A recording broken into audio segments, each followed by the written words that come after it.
신랑 신부가 둘 다 신자였고 합법적으로 증인이 한 명이었을 경우는 그거는 무효인 혼인이에요. 무효. 효과가 없어요. 무효인 혼인.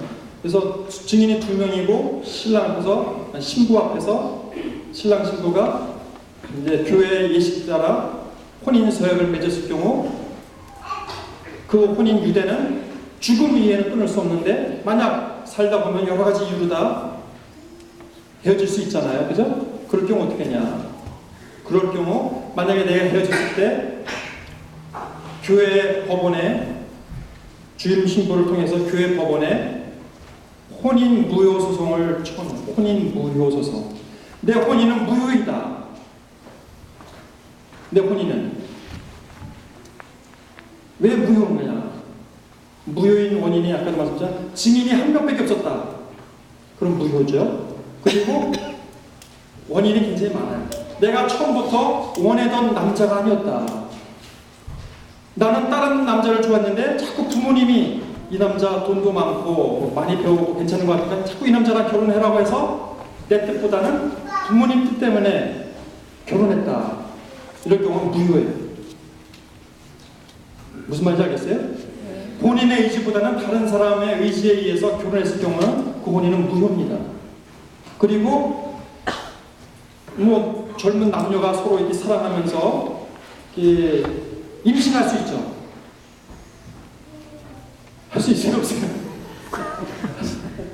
그래서는 안 되는데 그럴 경우 본인이 원치 않은데 임신해서 어쩔 수 없이 사랑하는 마음보다 임신했기 때문에 어쩔 수 없이 결혼하는 경우 그래 끝까지 살다 죽으면 문제가 안 되는데 살다가 헤어졌을 때 혼인 무효 소송을 청했을 경우 그 혼인은 무효인 혼인이 사랑하는 마음보다는 임신해서 어쩔 수 없는 경우 어쩔 수 없이 결혼하는 경우.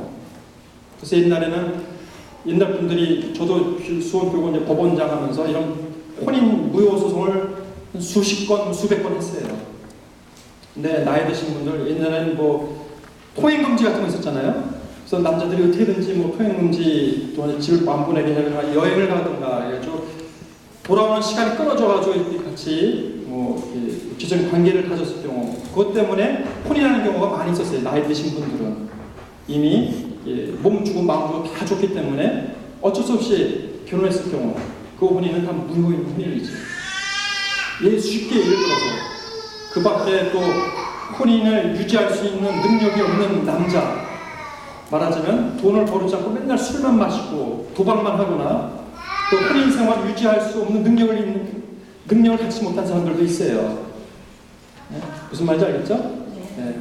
그런 경우도 혼인도 무효인 그런 건수들이 굉장히 많습니다. 그래서 교회 법원에서 그걸 다 조사하죠. 증인들 얘기도 들어보고 또 이렇게 증거들도 다 수집을 해서 그 혼인이 무효인 혼인이다 하고 판정이 나면은 혼인 유대가 끊어지는 것이 아니라 그 혼인은 처음부터 혼인 유대가 생기지 않은 혼인이기 때문에 무효인 혼인이기 때문에 다른 남자나 다른 여자랑 교회에서 또 혼인할 수 있는 거예요. 무슨 말인지 알겠죠? 네. 그래서 또 무효인 혼인인 경우 신자는 신자끼리 결혼해야 되는데 신자 아닌 사람과 결혼하는 경우 무효예요. 근데 신자 아닌 사람 교회법적으로 신자는 신자끼리 결혼해야 돼요. 근데 신자 아닌 사람과 결혼하는 것을 법적으로 신자끼리 결혼해야 된다는 법의 의무를 해제를 시켜줘요. 그걸 관면이래요. 관면. 그래서 신자끼리 결혼해야 되는 법을 관면해줘서 신자 아닌 사람과 결혼시키는 것을 관면 혼배라고 합니다. 그래서 성사가 아니에요. 혼인 성사가 아닙니다. 혼인 성사는 남자와 신자인 여자가 결혼하는 것이 혼인 성사예요. 그런데 한 명이라도 신자 아니면 성사가 안 이루어져요. 그건 그냥 관면 혼배만 해주는 거죠. 그리고 신자는 또 성당에서 혼인하도록 의무적으로 돼 있어요.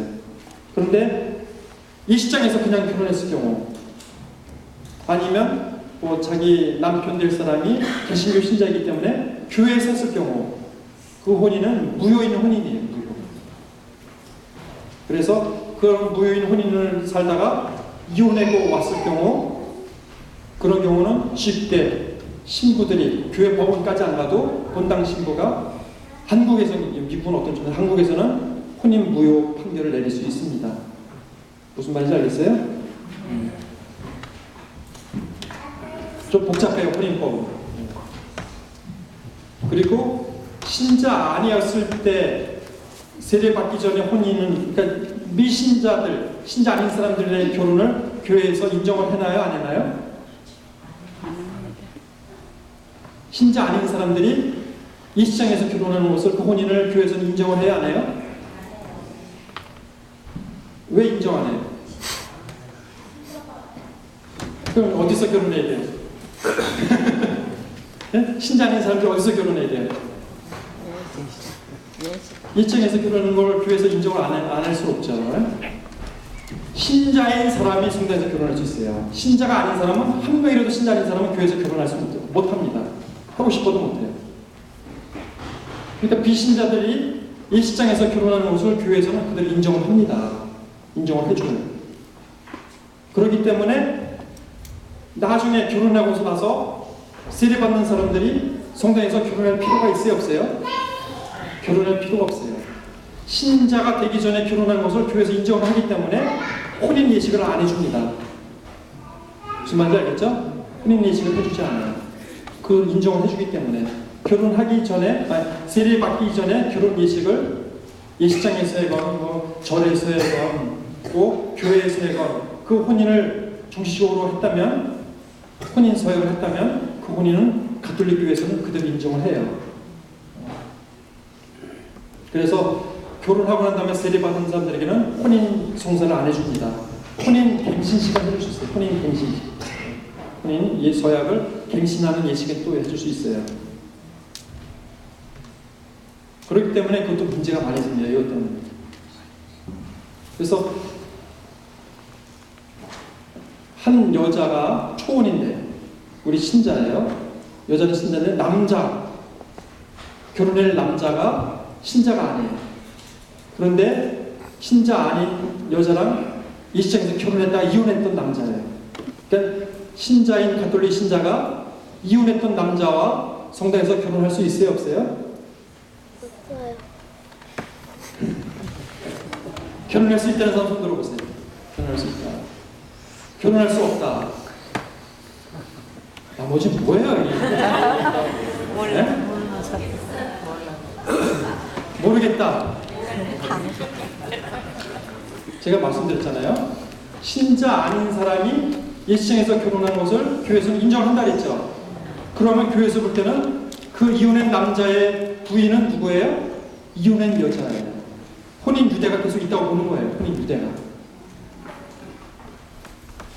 교회에서 그 혼인을 인정을 하기 때문에 세례받기 이전에 이혼한 남자, 교회에서 볼 때는 이 남자는 이혼했지만 혼인 유대가는 끊어지지 않다고 보는 거예요. 이혼했다 하더라도. 그래서 이 처녀 신자는 문제가 없지만 결혼할 남자가 이혼했기 때문에 교회에서 결혼 못해요. 성당에서 결혼 못해요. 그럴 경우 어떻게 했냐? 이 남자가 세례를 받으면 됩니다. 세례를 받으면서 바오로 특전을 쓰면 됩니다. 바오로 특전. 제가 요즘 지난 4월부터 미주 가톨릭 다이제스트라는 책에 이런 혼인 사례에 대해서 연재하고 있습니다. 여러분들 좀 보세요. 혼인법에 대해서 혼인 사례를 이렇게 여러 가지 사례를 예시를 하면서 혼인법을 제가 이렇게 2페이지에 걸쳐서 쓰고 있어요. 매달. 그렇기 때문에 여러분들 구독 안 하시는 분들 좀 구독하시기 바랍니다. 보면 나와요. 그래서 신자 세례받기 이전에 혼인을 무효시킬 수 있는 방법은 바오로 특전이라는 게 있어요. 바오로 특전. 끝까지 설명하면 너무 시간이 많이 걸리고 아무튼 그런 게 있다는 거 여러분들 알아두시기 바랍니다.